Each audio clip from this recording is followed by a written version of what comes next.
नमस्कार दोस्तों, स्वागत है आपके अपने चैनल एनसीईआरटी एजुकेशन लैब में। तो आज का टॉपिक है Jharkhand board model question paper 2021 दोस्तों, और विषय है सामाजिक विज्ञान कक्षा 10। तो और सेट है दोस्तों, सेट 2। यदि आप इस चैनल पर नए हैं तो चैनल को सब्सक्राइब कर दीजिए और बेल आइकन को दबाना ना भूलिएगा दोस्तों। इकाई 3 है दोस्तों, नागरिक शास्त्र। तो पहले है बहुवैकल्पिक प्रश्न, एक अंक का सही उत्तर का चयन करें। तो 24 क्वेश्चन है दोस्तों, श्रीलंका की कुल आबादी में सिंगली की आबादी कितनी है? ए है 18%, बी है 1%, सी है 74% और डी है 28%, 28%। तो सिंगली की आबादी सबसे अधिक है दोस्तों, वहाँ सबसे अधिक है सिंगली की आबादी। तो इसका आंसर हो जाएगा सी 74%। अब है 25वां क्वेश्चन दोस्तों, कितनी भाषाओं को अनुसूचित भाषा की दर्जा दिया गया है?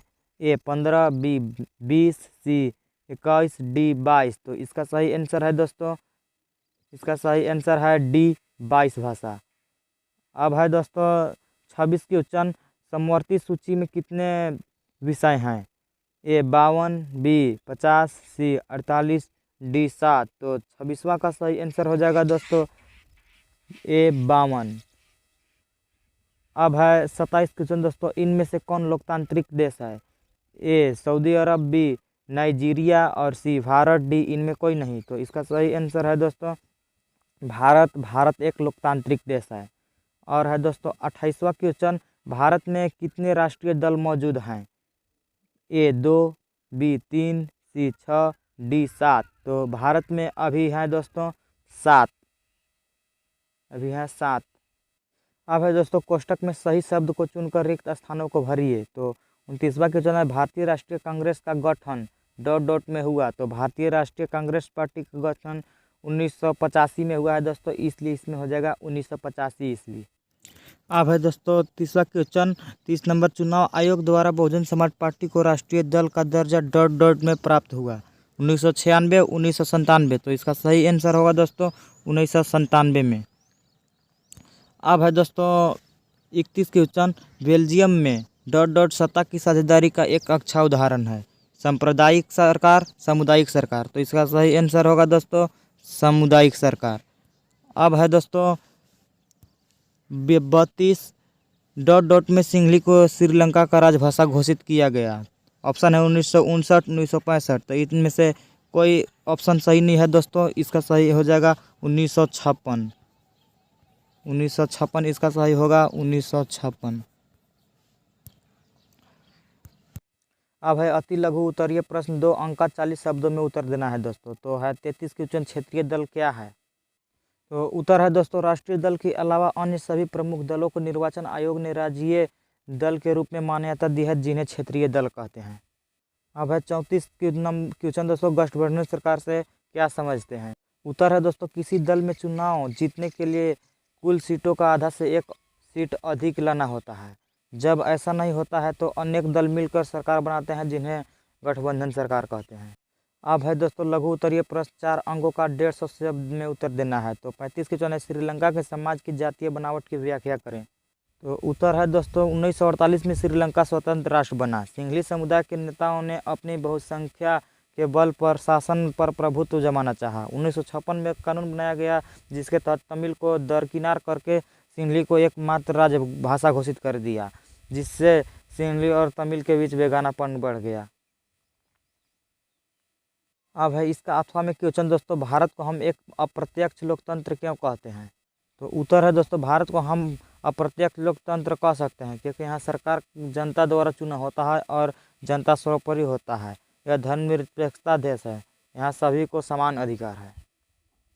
अब है 36 क्वेश्चन दोस्तों, दीर्घ उत्तरीय प्रश्न में 5 अंकों का है दोस्तों, 200 से 250 शब्दों में उत्तर देना है। तो 36 है, राजनीतिक दल के सामने क्या चुनौतियाँ हैं? तो पहला चुनौती है दोस्तों क है, आंतरिक लोकतंत्र का अभाव। राजनीतिक दलों में प्रायः आंतरिक लोकतंत्र का अभाव होता है, जिसका अभिप्राय प्रायः यह है कि दलों की संपूर्ण शक्ति उसके शीर्षस्थ नेताओं के हाथ में सिमट जाती है। शीर्षस्थ नेता द्वारा सामान्य कार्यकर्ताओं को अंधेरे में रखा जाता है तथा पार्टी के नाम पर सारे फैसले वे स्वयं लेते हैं। उनसे असहमति रखने वाले व्यक्ति को पास पार्टी छोड़ने के अतिरिक्त कोई अन्य मार्ग नहीं होता। सिद्धांतों के स्थान पर नेता ही महत्वपूर्ण हो जाते हैं। और ख है दोस्तों वंशवाद की चुनौतियाँ। अधिकांश दलों में नेताओं द्वारा अपने परिवार के लोगों को आगे बढ़ाने के लिए प्रवृत्ति होती है, जिसके परिणाम स्वरूप एक सामान्य कार्यकर्ताओं के नेता बनाने का आसार खत्म हो जाते हैं। दूसरे, इससे अनुभवी तथा बिना जनाधार वाले लोग शीर्ष पद पर पहुंच जाते हैं। और ग है दोस्तों पैसा और बाहुबल का बढ़ता प्रभाव। राजनीतिक पार्टियों का मुख्य उद्देश्य चुनाव जीतना होता है, अतः इसके लिए वे पैसे और बाहुबल के प्रयोग से नहीं हिचकिचाते। इससे पार्टी पर अमीर लोग तथा अपराधी तत्वों का प्रभाव बढ़ने लगता है तथा पार्टी के सिद्धांत पृष्ठभूमि में चल जाते हैं। एक लोकतांत्रिक व्यवस्था में यह एक बहुत बड़ी चुनौती है। और है घ दोस्तों जाति एवं संप्रदाय की बाध्यता। कई दलों किसी खास जाति या संप्रदाय का प्रभुत्व होता है। अपने सिद्धांतों को व्यापक जनधार तक ले जाने के लिए राजनीतिक दल इन तत्वों से छुटकारा पाने में चाह कर भी असमर्थ होता है। अब है दोस्तों इसका अथवा में क्वेश्चन, लोकतंत्र किस प्रकार उत्तरदायी है, जिम्मेवार और वैध सरकार का गठन करता है। तो उत्तर है दोस्तों देश के सभी शिक्षित तथा जागरूक नागरिकों इस बात के बारे में ध्यान रखते हैं कि लोग के पास अपने प्रतिनिधित्व चुनने का अधिकार हो। अगर वह ठीक ढंग से कार्य नहीं करते हैं तो उनके पास सरकार को उखाड़ फेंकने का अधिकार होता है। इसलिए यह सरकार जनता के प्रति उत्तरदायी होता है। और लोकतंत्र जिम्मेदार सरकार का गठन भी करती है, क्योंकि प्रत्येक प्रकार के देश में जनता सरकार का चुनाव करती है तथा सरकार जनता तथा संसद के प्रति जवाबदेह होती है। साधारणतः लोकतांत्रिक सरकार जनता की आवश्यकता तथा उनके विचारों का ध्यान रखती है। इसलिए लोकतंत्र एक जिम्मेदार सरकार का गठन करती है। लोकतंत्र न केवल एक उत्तरदायी तथा जिम्मेदार सरकार का गठन करता है, बल्कि यह एक वैध सरकार का भी उत्पन्न करता है। लोकतांत्रिक सरकार इस प्रकार वैध होती है कि लगभग प्रत्येक 5 वर्ष के बाद यह जनता द्वारा सभी बालिगों को वोट देने की प्रक्रिया द्वारा चुनी जाती है। जिस दल को बहुमत प्राप्त होता है वह सरकार का निर्माण करता है। अगर उसके पास बहुमत न रहे तो उसे अपने पद से इस्तीफा देना पड़ता है। इसलिए यह एक वैध सरकार होता है।